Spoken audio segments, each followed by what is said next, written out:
परम पूज्य महान संत सम्राट जी महाराज के श्री चरणों में कोटि कोटि प्रणाम। 88,000 ऋषियों की पावन इस तपोभूमि को कोटि कोटि प्रणाम। आदि गंगा माता गोमती को श्री चरणों में कोटि कोटि प्रणाम।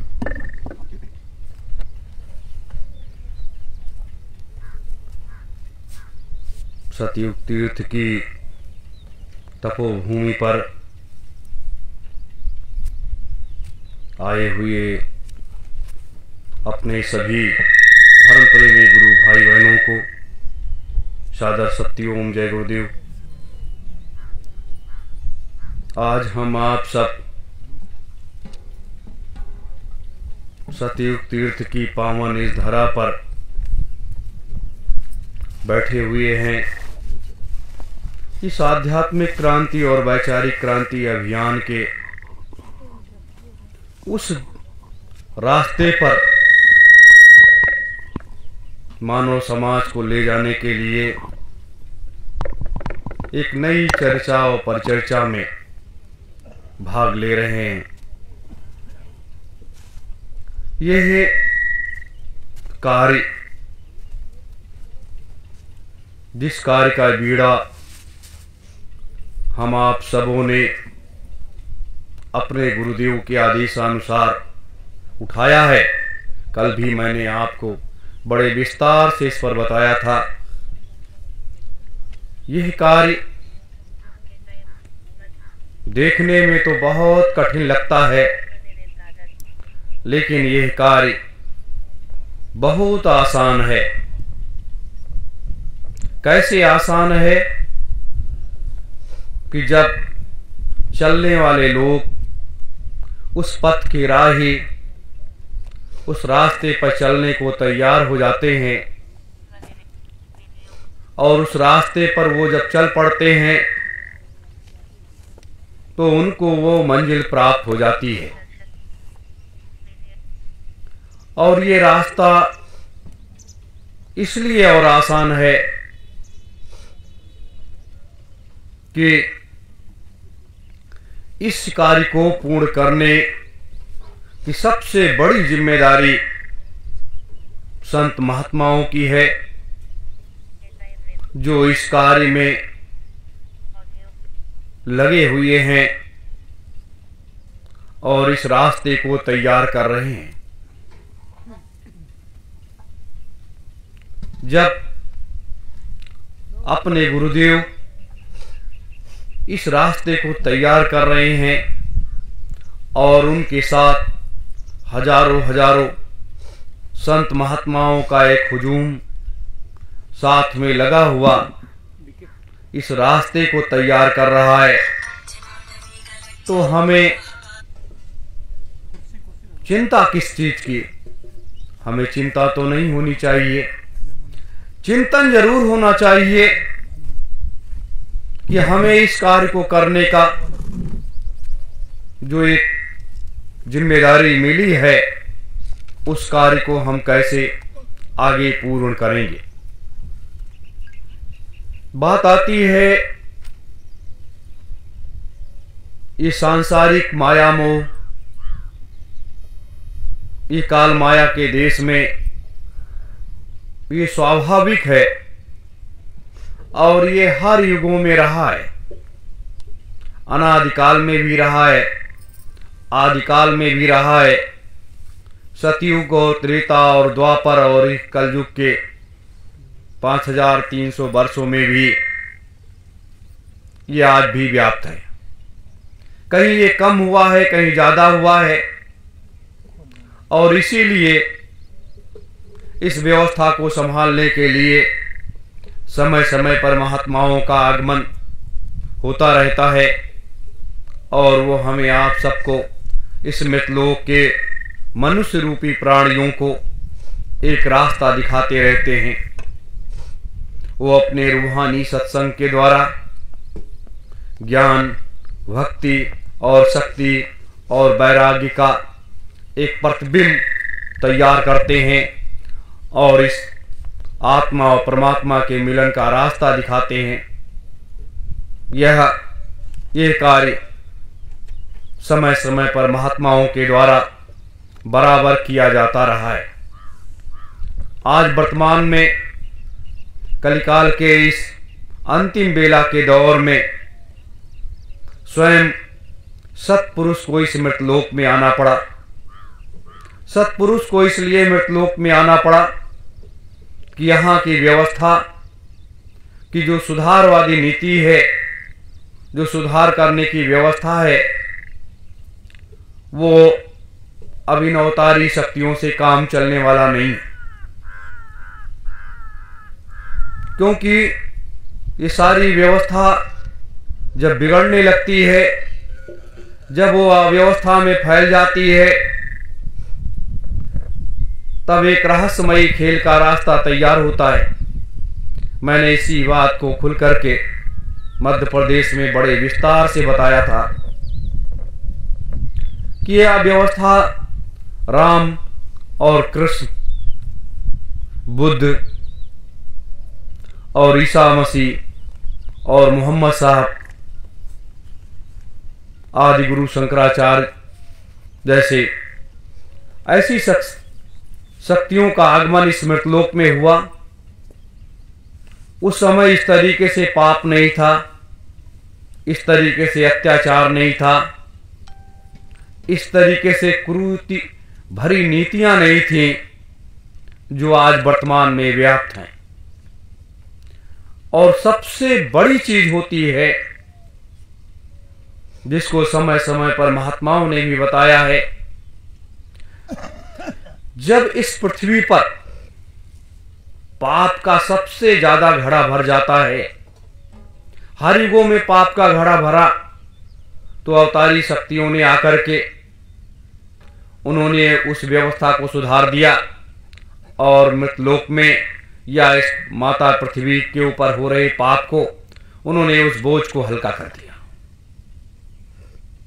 लेकिन आज वर्तमान का जो पाप है, वह पाप जो है वो इतना पाप है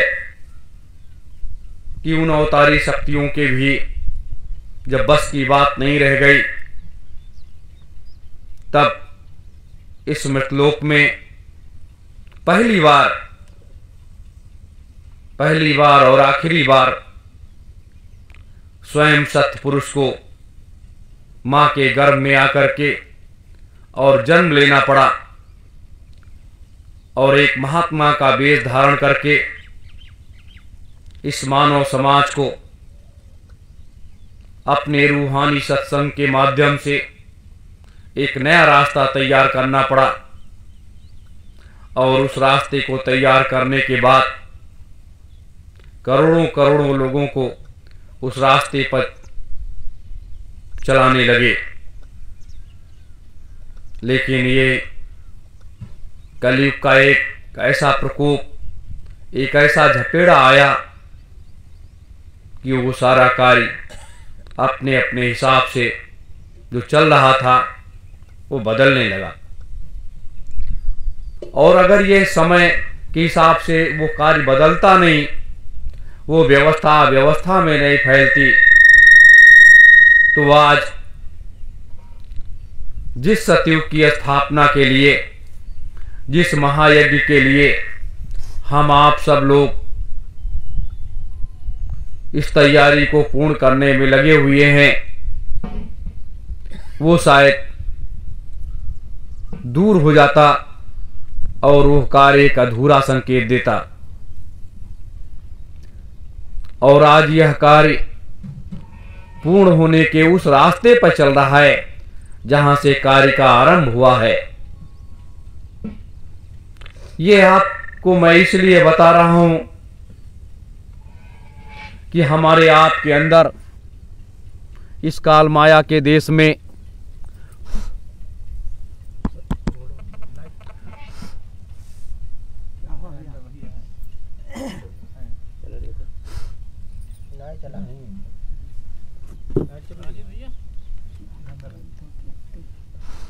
सत्संग कर लो बस, मीटिंग लाइट तो बहुत तेज है। मीटिंग अभी वहाँ करेंगे, बैठ करेंगे सामने सूर्य छप्पर। होता है, आप उल्टा बैठे।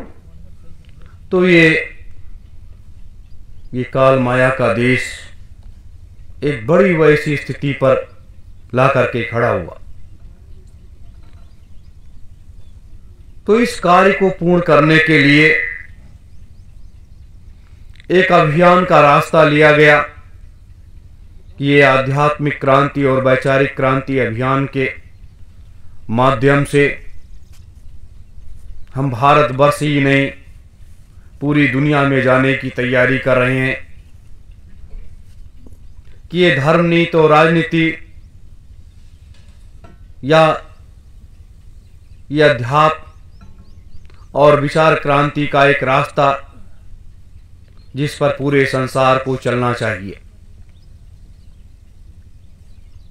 ये संदेश न हमारा है न आपका है, ये इन महापुरुषों का, अपने गुरुदेव का वो संदेश लेकर के जब हम जन जन के बीच में जाने की तैयारी कर रहे हैं और जा करके हम आप सब लोग, हजारों लोग इस आवाज को उठाने लगेंगे जो आवाज आपको परम पूज्य स्वामी जी महाराज के जन्मदिन में 19 मार्च से 23 मार्च के बीच में मिलेगी, उसे हमें आपको लेकर के जाना है। चाहे वो गांव हो, चाहे वो शहर हो, चाहे वो कस्बा हो, चाहे वो जिला हो। ये आप मत सोचिए कि ये इतना बड़ा संसार है, इतनी बड़ी मृतलोक की व्यवस्था है और ये हर देश में, हर देश की सरकारें हैं और वो राजनीतिक लोग हमारे विचार क्रांति अभियान को वो रोक देंगे। ऐसा संभव नहीं है। कई बार परम पूज्य स्वामी जी महाराज ने भी कहा कि एक तीर से मैंने कई निशाने साध रखे। संत सम्राट जी ने कहा कि जब मानवता तार तार होने लगती है तब ऐसे ब्रह्मास्त्र का प्रयोग होता है कि वो पूरे संसार में जा करके लोगों के बुद्धि और विवेक को हर लेता है, गलत कार्य करने वालों लोगों के, और वो वहीं से एक रास्ता निकल आता है। तो ये एक रास्ता, अभी तो एक रास्ता हम आप सबों ने मिलकर के एक रास्ता तैयार किया है और इन महापुरुषों ने एक रास्ते को निकाला है। रास्ते को क्या निकाला है कि जहां पर करोड़ों आदमियों की भीड़ थी, उन करोड़ों लोगों के भीड़ से एक रास्ता तैयार हुआ नव सतयुग की स्थापनार्थ। वो रास्ता तैयार हुआ और देश और दुनिया के राजनीतिज्ञों का बुद्धि और विवेक दूसरे रास्ते पर घूम गया। तो जब उनका बुद्धि विवेक काम करना बंद कर दिया, वो दूसरे रास्ते पर लग गया, तो वहां से भी एक रास्ता निकल आया। अब उस रास्ते पर चलने की जिम्मेदारी हम आप जैसे लोगों की है। हम लोग कितना चल पाते हैं, कितना नहीं चल पाते हैं, ये अपने ऊपर निर्भर करता है। लेकिन आप लोगों ने जितना संघर्ष और जितना त्याग किया है वो एक अद्वितीय चीज है। जितनी भी प्रशंसा की जाए अपने पदाधिकारियों की, कार्यकर्ताओं की, अपने धर्म प्रेमी गुरु भाई बहनों की, जो इस सत्य मार्ग की उस लड़ाई को लड़ रहे हैं, उतना ही कम है। और ये लड़ाई लड़ने की शक्ति, अंतर प्रेरणा, ये सारी ताकत अपने स्वामी जी महाराज के द्वारा सभी को प्राप्त होता है। तभी ये भाव और विचार जागता है और लोग ऐसे कार्यक्रम के क्या होते नहीं तो आज के युग में, आज के इस वर्तमान समय में हर व्यक्ति भले घर में बैठा रहे लेकिन वो कहेगा कि मुझे 1 मिनट की फुर्सत नहीं है। और हम आप सब पूरा समय निकाल करके, चाहे इसे समाज सेवा कह लीजिए, चाहे इसे राष्ट्रभक्ति कह लीजिए, और चाहे इसे एक स्वार्थ कह लीजिए, लेकिन ये जो कार्य आप सबों ने ये बीड़ा उठाया है, जिस दिन ये कार्य पूर्ण रूप से संपन्न हो जाएगा, लोगों के अंदर एक अटूट विश्वास हो जाएगा, उस दिन ये पूरा संसार उद्वेलित तो होगा ही, लेकिन उसके पहले ही जो हालात होने जा रही हैं दुनिया की, वो बहुत भयावह स्थिति है। वो इतनी भयावह स्थिति है जिसको बहुत से लोग देख करके उनका भी हार्ट अटैक हो जाएगा और वो मृतप्राय हो जाएंगे। वो भयावह स्थिति अभी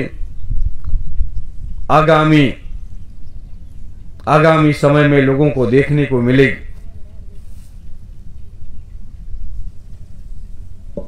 अब ऐसे स्थिति में, ऐसे दौर में आज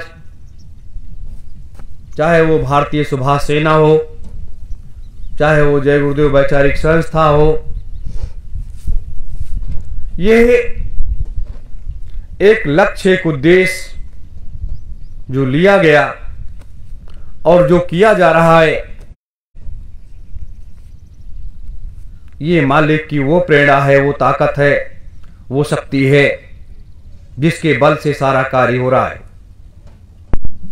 स्वयं अपने गुरुदेव, ये काल और दयाल दोनों महाशक्तियां, वो तो जाकर के सिद्धाश्रम में बैठ गए, वहां से अपने सारे कार्यों को संचालित करने लगे। समय समय पर एक ऐसी जगह पर आकर के और उस नए रास्ते की योजना को तैयार करके दे देना, ये एक अपने गुरु की एक दया है, उनकी एक बड़ी कृपा है।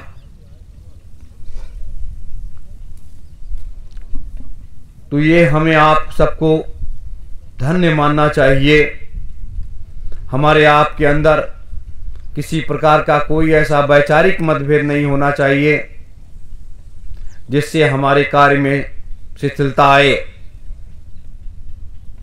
या हमारे कार्य पर दूसरे लोग कोई ऐसी टिप्पणियां करें।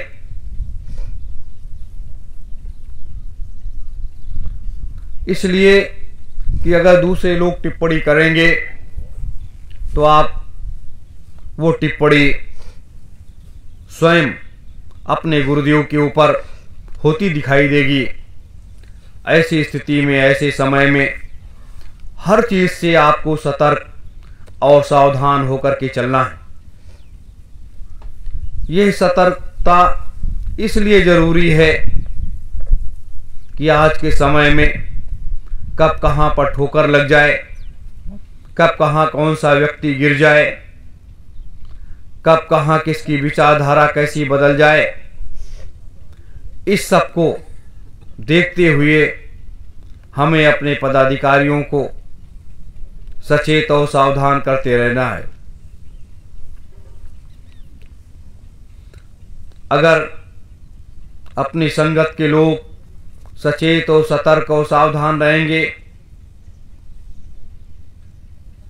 तो कोई ऐसी मुसीबत, ऐसी समस्या नहीं आएगी। सबसे बड़ी मुसीबत, सबसे बड़ी परेशानियां वो हैं जो हमारे परिवार में होती हैं, हमारे समाज में होती हैं।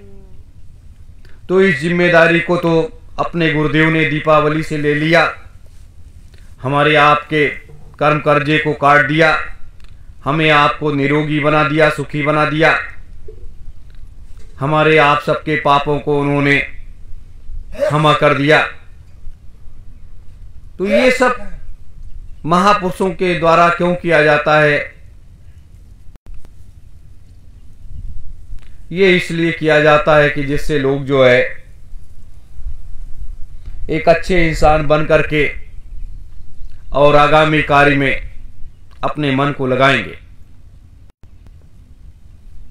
ये एक बात जो मैं आपके बीच में रख रहा हूं, ये आपको समझाने के लिए, समझने के लिए, अगर आप लोग चिंतन और मनन करोगे तो आपको रास्ता मिलता चला जाएगा और अपने मालिक ये काल और दयाल महाशक्तियां जो सिद्धाश्रम में बैठी हुई हैं, ये भी हमारे आप के ऊपर, सबके ऊपर बराबर नजर रखती हैं। हम आप ये ना भूलें कि उनकी नजर हमारे आप सबों के ऊपर नहीं है। उनकी नजर बराबर हमारे आप सबों के ऊपर रहती है। और क्यों रहती है? वो इसलिए रहती है कि कहीं हमारे बच्चों के पैरों में कहीं कांटे न चुभ जाएं। मैंने तो ये देखा है कि आज तक कभी भी कोई ऐसा कांटा नहीं चुभा जिससे बहुत बड़ा दर्द हो। ये थोड़ी बहुत मुसीबत, परेशानियां, ये तो मनुष्य के जीवन में स्वाभाविक हैं, आती रहेगी, जाती रहेगी। और कहीं कहीं मनुष्य जो है इन परेशानियों का स्वयं सौदागर होता है। वो अपनी परेशानियों को ही स्वयं खरीदता है और स्वयं उसको बेचता है।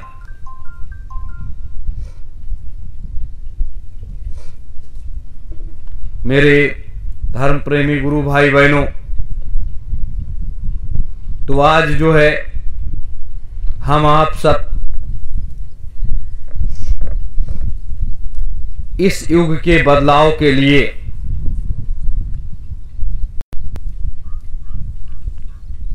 और सतयुग की राज्य स्थापना करने के लिए अपने कदम को आगे बढ़ाएं। और ये कदम अपने मंजिल पर पहुंचने के बाद ही हम आप सभी का रुकना चाहिए। जब अपनी मंजिल पर पहुंच करके रुकेगा तो आप उस विजय सिद्धि को वर्ण कर लेंगे। और जब विजय श्री को वर्ण कर लेंगे तो आप इस मृतलोक में रहेंगे या नहीं रहेंगे, लेकिन आप हमेशा लोगों के बीच में रहेंगे। आपका आदर्श जो है वो हमेशा अनवरत कायम रहेगा।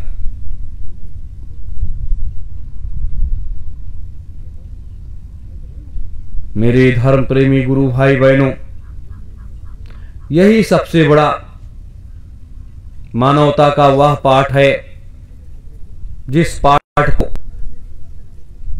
हम आप अभी क्लास में पढ़ रहे हैं। और इसको पढ़ करके जब आप पारंगत हो जाओगे, आपको एक मंजिल मिल जाएगी, आपको एक रास्ता मिल जाएगा और आप उस रास्ते पर चल पड़ोगे,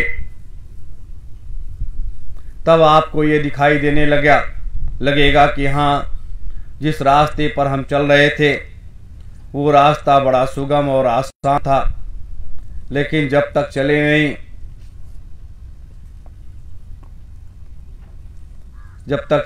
जब तक हमें आपको ना कुछ दिखाई दिया, और ना हमें आप सबको सुनाई दिया। इसलिए अनवरत अपने लक्ष्य पथ पर आगे बढ़ते रहना है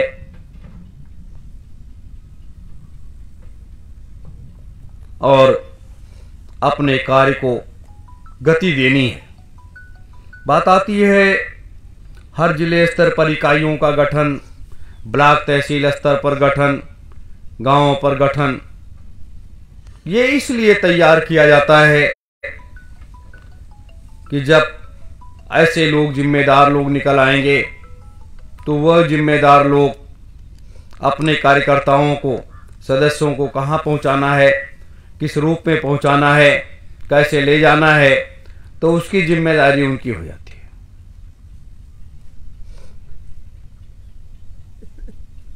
तो जिम्मेदारी को आप लोग, सभी लोग महत्वपूर्ण जिम्मेदारियों को संभाल लीजिए और इस कार्य को आगे गति देते रहिए। ये अभी तो बहुत धीरे से सारा काम हो रहा था, लेकिन जैसे जैसे वहां से आदेश मिल रहा है कि हमें इतने साल के अंदर ये व्यवस्था करनी है, इतने साल के अंदर ये व्यवस्था करनी है, इतने साल के अंदर ये व्यवस्था करनी है, तो इस तरह से आप लोग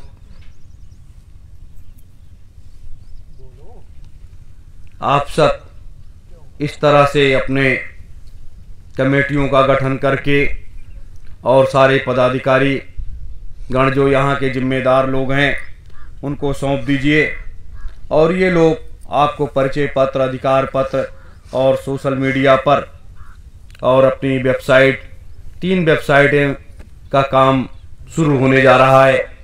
एक भारतीय सुभाष सेना के नाम से वेबसाइट बन रही है और एक सतयुग तीर्थ के नाम से वेबसाइट बन रही है और एक भारतीय सुभाष टाइम्स का पहले ही था।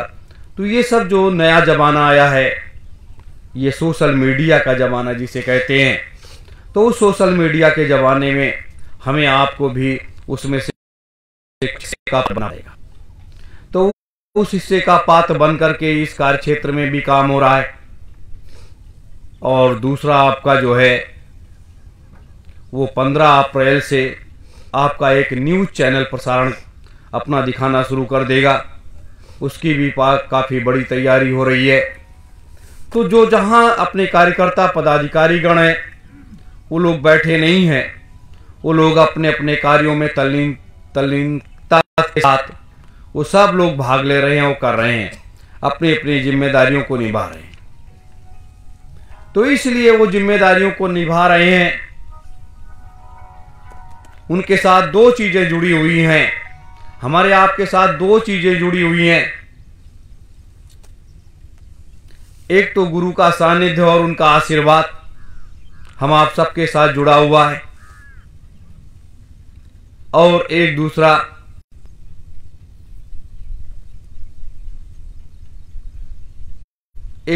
रास्ता जो हमारे आपके लोगों को चलने का रास्ता है, उस रास्ते पर हम आप चल रहे हैं।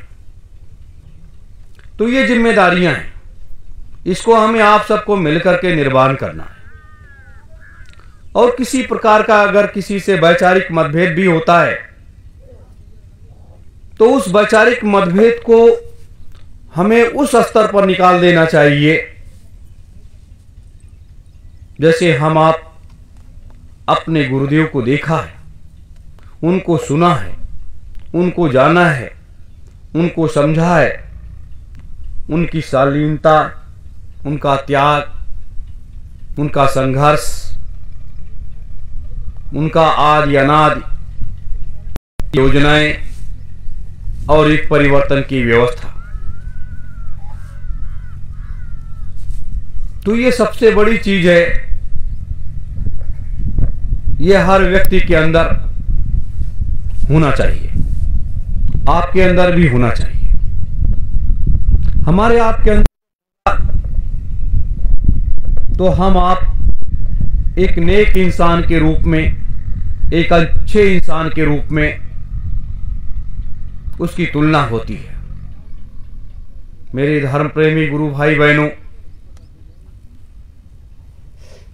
मान, पद, प्रतिष्ठा और बड़ाई, ये चीजें जो हैं, ये क्या होती हैं?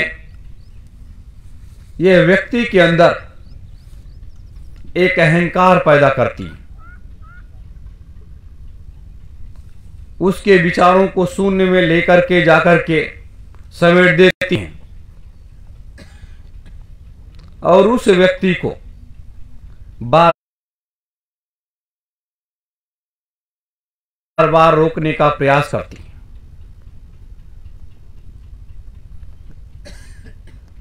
ऐसा वो क्यों करती हैं? ऐसा वो इसलिए करती हैं कि यह व्यक्ति कहीं आगे ना बढ़ जाए या इसके द्वारा ये इतना बड़ा कार्य ना हो जाए। तो आज इतना बड़ा कार्य जो करने की जिम्मेदारी हम आप लेकर के आगे बढ़ रहे हैं, ये छोटा मोटा काम नहीं है, ये एक बहुत बृहद रूप है। जिस दिन मैं आपको इस बृहद रूप के बारे में आपको बताने लगूंगा, उस दिन आपके समझ में आएगा कि ये इतना बड़ा रूप है, इतनी बड़ी व्यवस्था है इसकी। ये तो अथाह समुद्र है। हाँ, ये अथाह समुद्र है कि अपने गुरुदेव के द्वारा या ऐसी व्यवस्था का जो संचालन का काम बाह्य रूप से दिखावे में हम आप कर रहे हैं, लेकिन इस कार्य का संचालन वास्तविक रूप से अपने गुरुदेव कर रहे हैं। जैसे राम जी जंगल में बैठे थे, वशिष्ठ जी और विश्वामित्र जी तो अपने तपोस्थलियों पर रह करके अपनी त्याग और तपस्या कर रहे थे।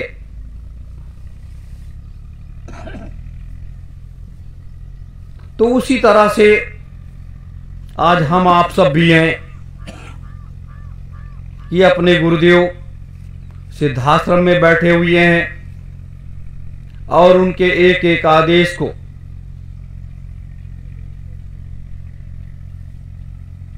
शिरोधार करते हुए और उस लक्ष्य पथ की तरफ हम आप सब भी आगे बढ़ रहे हैं।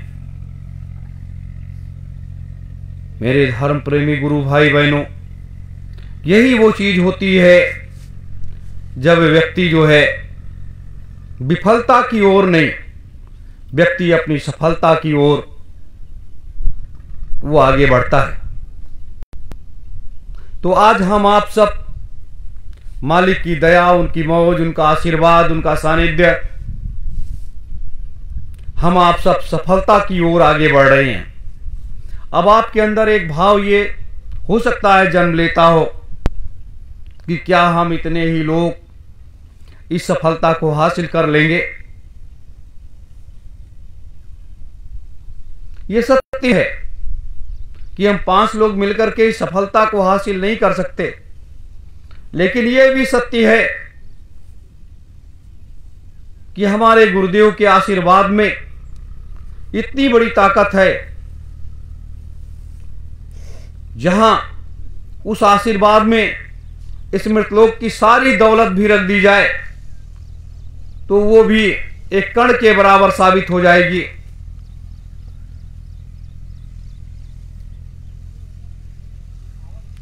तो जब कण के बराबर साबित हो जाएगी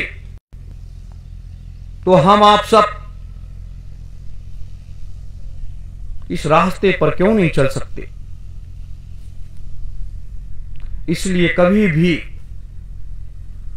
हमारे आप सबों के अंदर ऐसी विचारधाराओं को जन्म नहीं लेने देना चाहिए।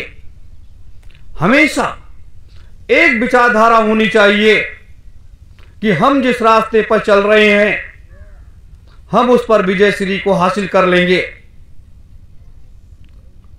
और अपने मालिक के सानिध्य में ये सारा इतना बड़ा कार्य करने में सफल हो जाएंगे। ऐसा क्यों है?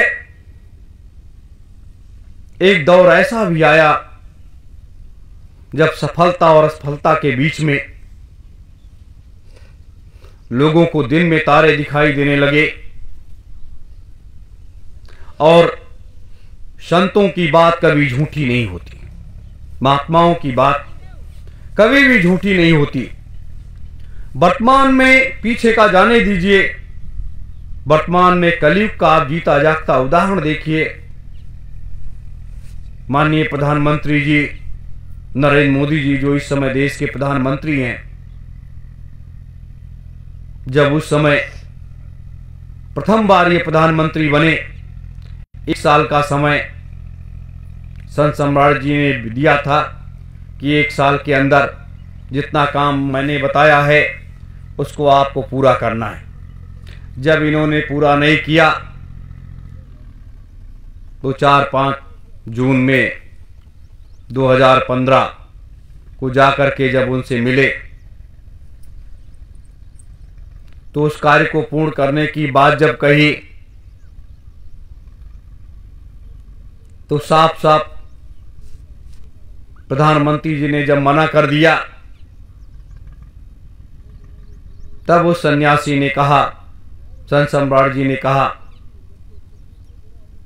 कि ठीक है, आप नहीं करेंगे कोई बात नहीं, लेकिन इतना ध्यान से सुन लो कि राजनीति होती क्या है और राजनीति कैसे की जाती है।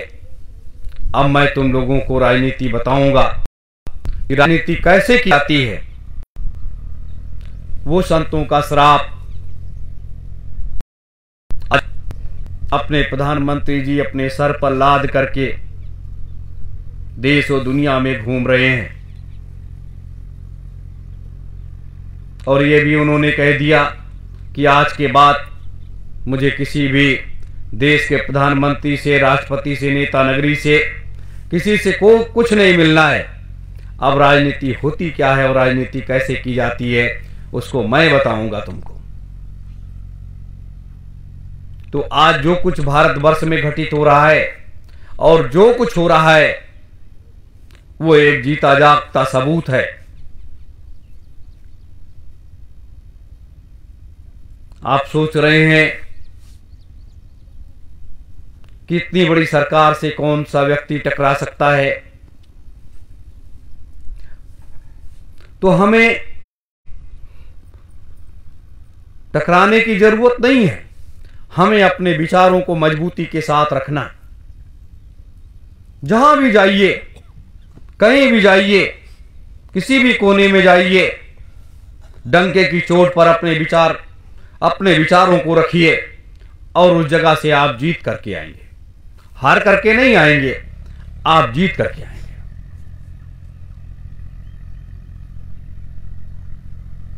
तो ये समय जो है इस समय का हम आप सब लोग सदुपयोग करें, दुरुपयोग न करें। महीने में अगर 5 दिन आप अपने घर परिवार, घर गृहस्थी, नौकरी चाकरी से निकाल पाते हैं तो 5 दिन के समय को ही पूर्ण रूप से सदुपयोग कर लीजिए। संगत के कार्य के लिए, मालिक के काम के लिए, तो वो कार्य होता चला जाएगा, कहीं कोई समस्या नहीं आएगी।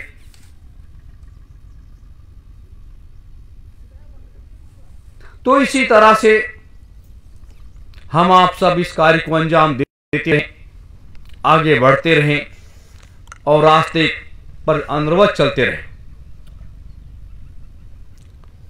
और इतना बड़ा कार्य आगामी समय में देखते जाइए, ये कैसे होता जाएगा, ये कैसे पूर्ण होगा, इसका रास्ता बनकर के तैयार है। ये सारी चीजें बनकर के तैयार हैं, सिर्फ हमें जरूरत है इस पर चलने के लिए। आज हम आप इतने लोग बैठे हैं, आप सब जितने लोग बैठे हो सब इस संगत के प्रमुख जिम्मेदार हो,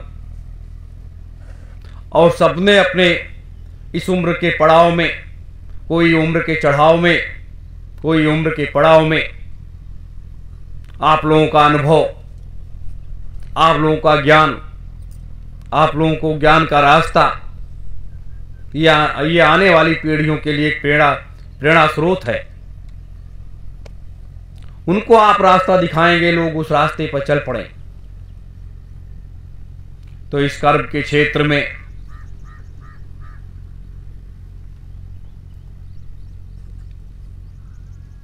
हमें आपको अपनी मंजिल की तरफ आगे बढ़ना पड़ेगा। दूसरी सबसे बड़ी बात क्या है कि जो सेवा सहयोग की भावना हर व्यक्ति के अंदर होती है, उस पर भी हमें गहन चिंतन, गहन विचार करना है। अपने पदाधिकारीगण, कार्यकर्तागण, सदस्यगण, इन सबको भी गहन विचार करना होगा कि ये सेवा भाव की भावना जो होती है, उससे इतनी बड़ी व्यवस्था का संचालन होता है और इस व्यवस्था को संचालन में उसकी एक अहम भूमिका होती है। तो उस अहम भूमिका को निभाने के लिए भी हर व्यक्ति के पास जाना पड़ता है।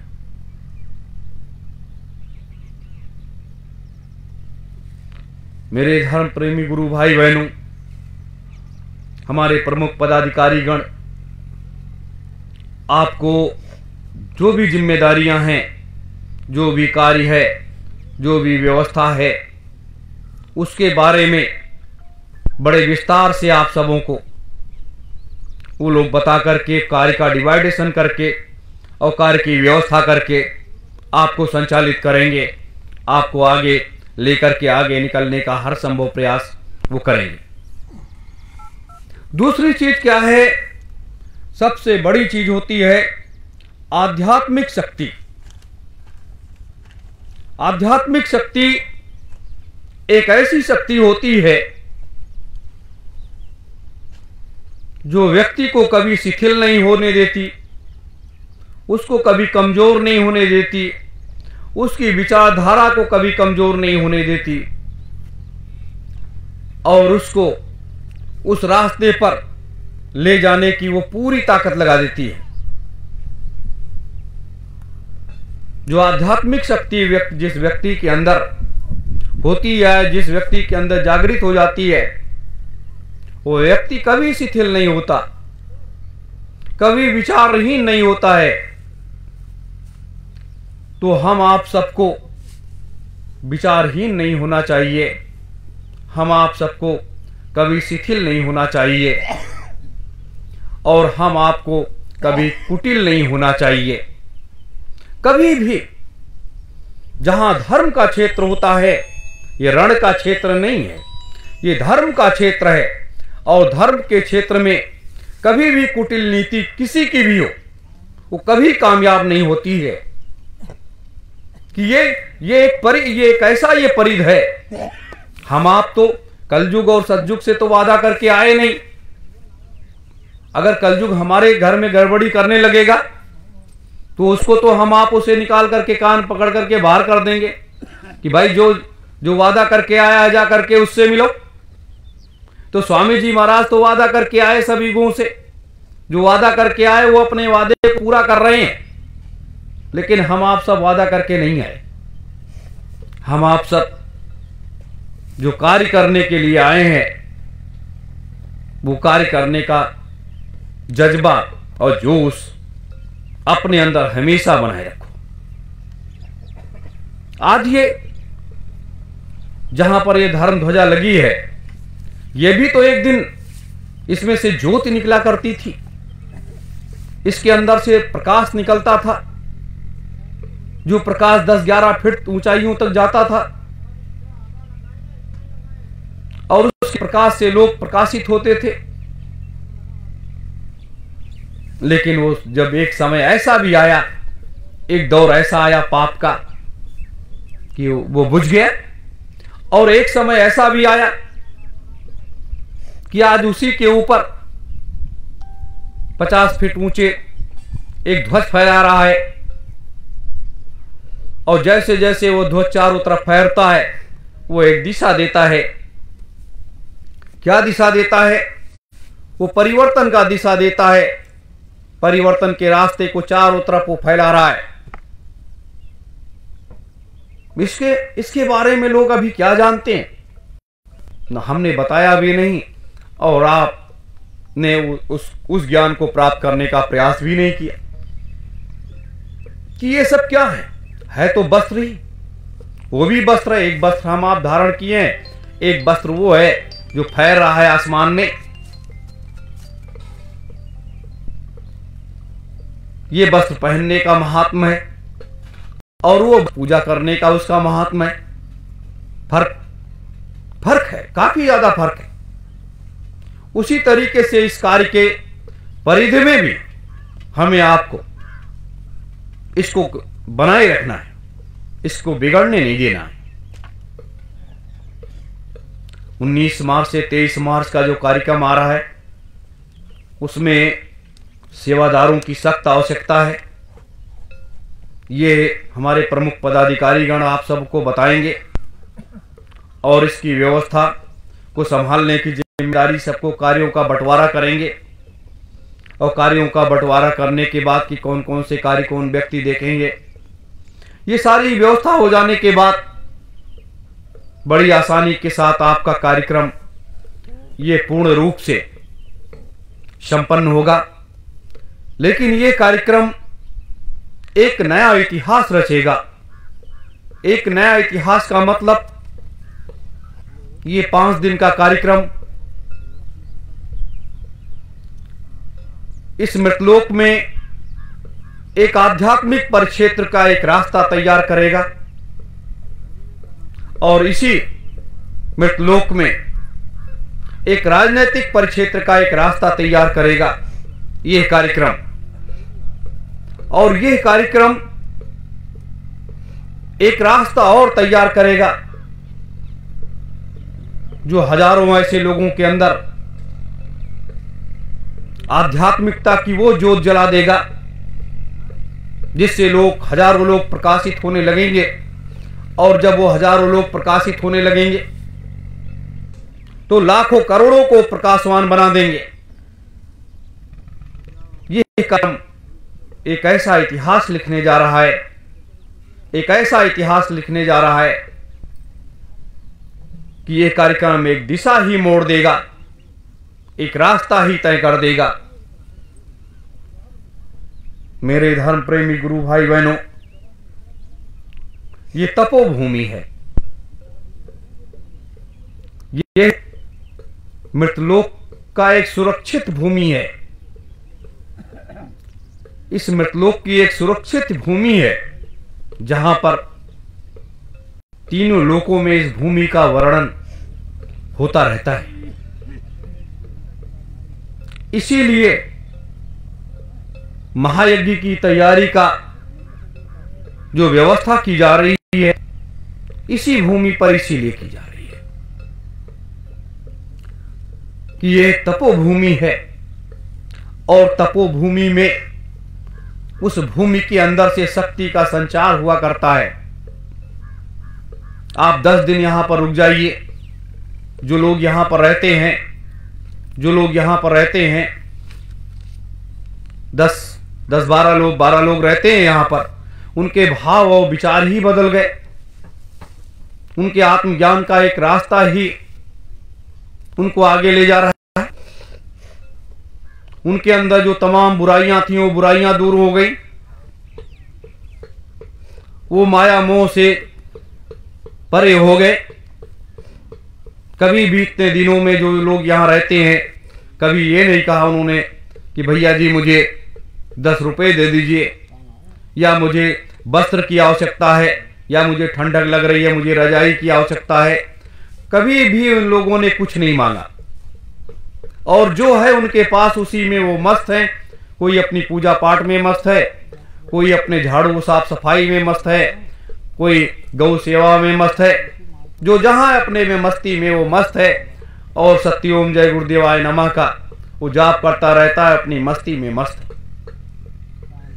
ये स्थान का एक महात्मा है। अभी मैं आप लोगों को इसलिए नहीं बैठा पा रहा हूं कि जब एक सत्संग भवन बन जाएगा, चाहे वो फूस का ही क्यों नहीं बनेगा, तो उसमें जब आप बैठोगे सुबह शाम उसमें बैठा जाएगा। वो आध्यात्मिक परिचर्चा का क्षेत्र तो होगा ही, लेकिन वहां जब सुमिरन ध्यान भजन आप करने लगोगे, आप सब लोकों में जाने लगोगे, तब आपको इस भूमि का एक महात्म मालूम होगा कि इस भूमि में कितनी बड़ी शक्ति है और कितना बड़ा खिंचाव की ताकत है जो हमें खींच रही है, जो हमें प्रेरणा दे रही है। ये ऋषियों की वो तपोभूमि है, और इस तपोभूमि में हम आप बैठ करके कोई ऐसा कार्य न करें जिससे समाज में एक दूसरा संदेश जाए। ये नाम हम आपने तो दिया नहीं, ये नाम तो इन दोनों महापुरुषों का दिया हुआ है।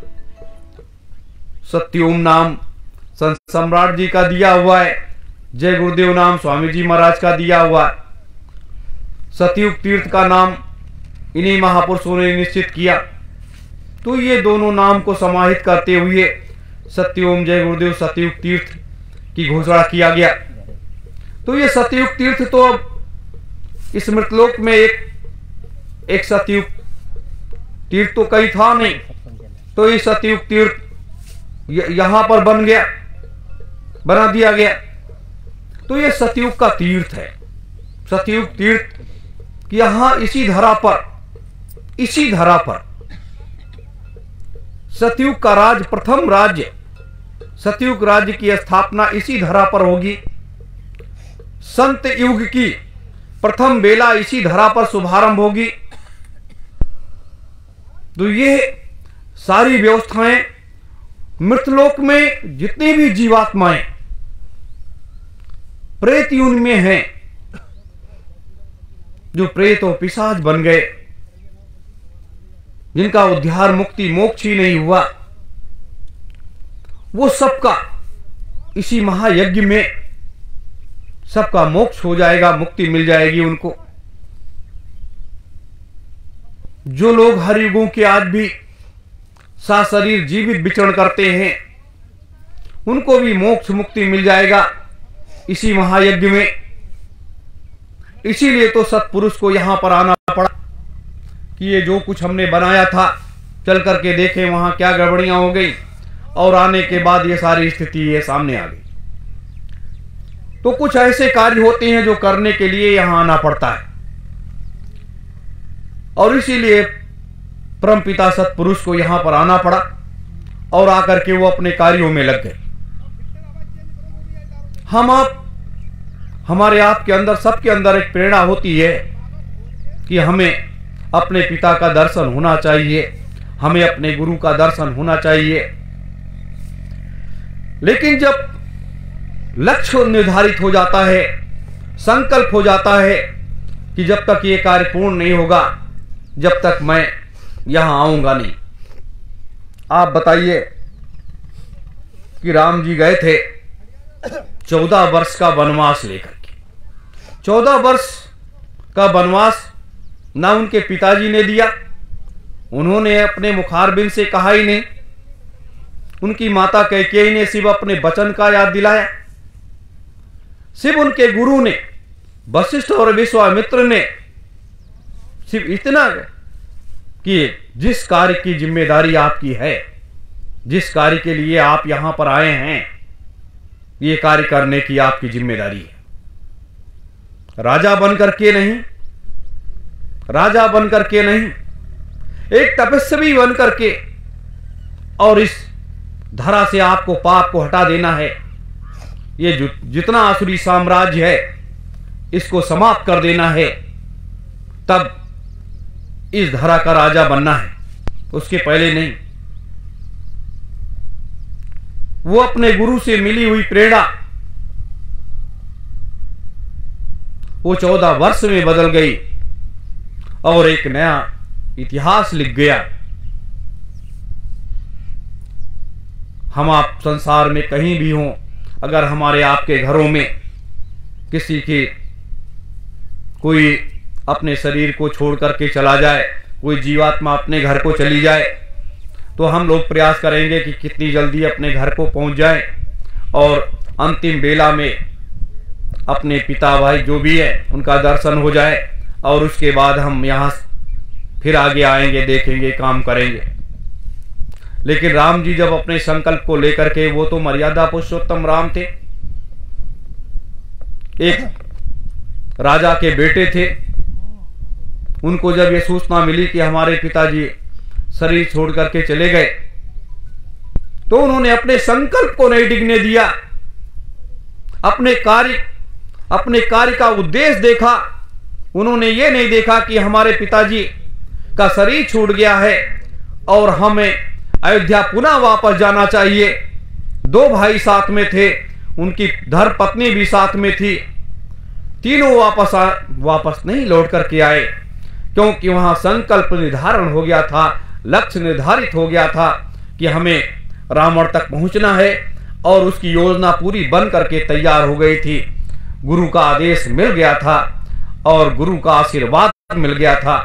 तो वो अपने लक्ष्य की तरफ, उन्होंने अपने लक्ष्य में कोई बदलाव नहीं किया। तो आज वही स्थिति आज भी हमारे आपके सामने, सबके सामने खड़ी हुई है। सबके सामने वही स्थिति खड़ी हुई है कि लक्ष्य का निर्धारण हो चुका है, रास्ता, उस रास्ते पर हम आप सब चल पड़े हैं। गुरु का आदेश मिल चुका है, उनका आशीर्वाद मिल चुका है। तो बिना कार्य पूर्ण किए वापस लौटना कठिन काम है। भूते न भविष्यति, कभी भी बिना सारा कार्य पूर्ण किए वापस आया नहीं जा सकता। तो ये सतयुग को इस धरा पर उतारने का जो कार्य है, जब तक वो पूर्ण नहीं हो जाएगा, जब तक पूर्ण रूप से संपन्न नहीं हो जाएगा, तब तक हमें आपको न चैन है, न शांति है, और ये सारा कार्य पूर्ण करना है। मेरे धर्म प्रेमी गुरु भाई बहनों, हम इसलिए आप सबों को बता रहे हैं, जैसे ये सूर्य हमें आपको गर्मी दे रहा है, हमें आपको प्रकाश दे रहा है, उसी तरह से अपने गुरुदेव भी हमें आपको प्रकाश देते हैं, शक्ति देते हैं, ताकत देते हैं, प्रेरणा देते हैं,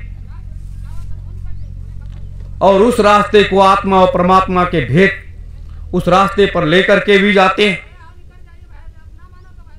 मेरे गुरु भाई बहनों, यही एक बड़ा भाव है, जिस भाव को अगर आप जगा लेंगे, नहीं तो हमारे आप जैसे लाखों करोड़ों लोग तैयार बैठे हैं, करोड़ों लोग तैयार बैठे हैं। उनको एक झटके में खींचने में देर नहीं लगेगी, एक झटके में खींचने में देर नहीं लगेगी, और वो दौड़ते हुए चले आएंगे।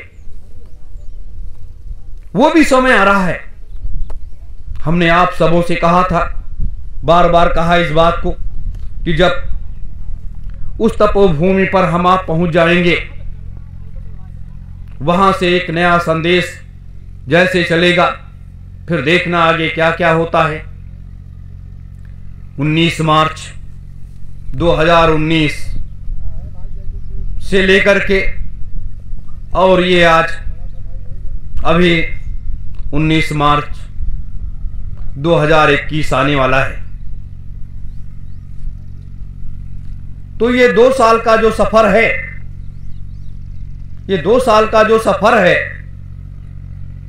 ये सफर आप अगर याद करो, तो इसके अंदर पूरी दुनिया की स्थिति क्या हुई है, दुनिया के हालात, स्थितियों का आप आकलन करो, तब आपको पता चलेगा कि इस तपोस्थली पर बैठने का नजारा क्या हुआ और क्या नहीं हुआ। हम आप सब उस रास्ते की तरफ सिर्फ आगे बढ़ते रहे। अभी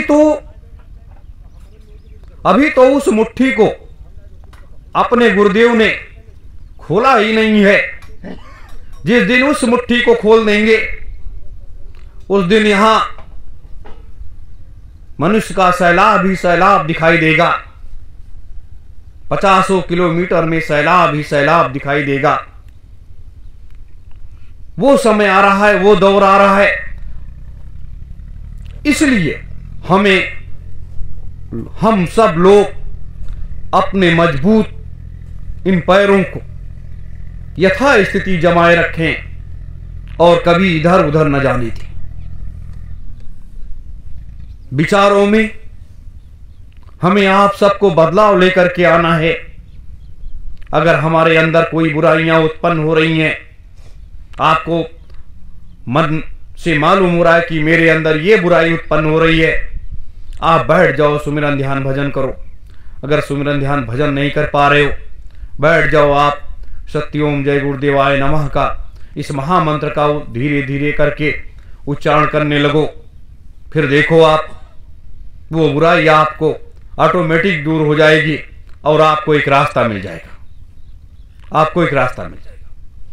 ये है कुछ बातें हैं जो मैंने अभी आपके बीच में रखी हैं। शेष आप लोग छाया में बैठ करके अपना बैठक करके प्रस्ताव को पास कर लीजिए।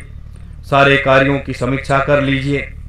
सारी इकाइयों को दुरुस्त करने की जो पूरी तैयारी हो रही है उस पर विचार मंत्रणा कर लीजिए और उसके बाद आगे चलिए, आगे निकलिए। फिर अपने अपने लक्ष्य पथ की तरफ सब लोग आगे बढ़ते रहो। मालिक की दया, उनका आशीर्वाद अनवरत इसी तरीके से हम आप सभी के ऊपर बरसता रहे, मिलता रहे, और जिससे ये कार्य करने में किसी प्रकार की हमारे आप सबों के अंदर शिथिलता ना आने पाए। आप लोग मेरे साथ बोलोगे, सत्योम जय गुरुदेवाय नमः। सत्योम जय गुरुदेवाय नमः। सत्योम जय गुरुदेवाय नमः। सत्योम जय गुरुदेवाय नमः। सत्योम जय गुरुदेवाय नमः। सत्योम जय गुरुदेवाय नमः। सत्योम जय गुरुदेवाय नमः। सत्योम जय गुरुदेवाय नमः। सत्योम जय गुरुदेवाय नमः। सत्योम जय गुरुदेवाय नमः। सत्योम जय गुरुदेवाय नमः। सत्योम जय गुरुदेवाय नमः। सत्योम जय गुरुदेवाय नमः। सत्योम जय गुरुदेवाय नमः। सभी गुरु भाई बहनों को सादर सत्योम जय गुरुदेव।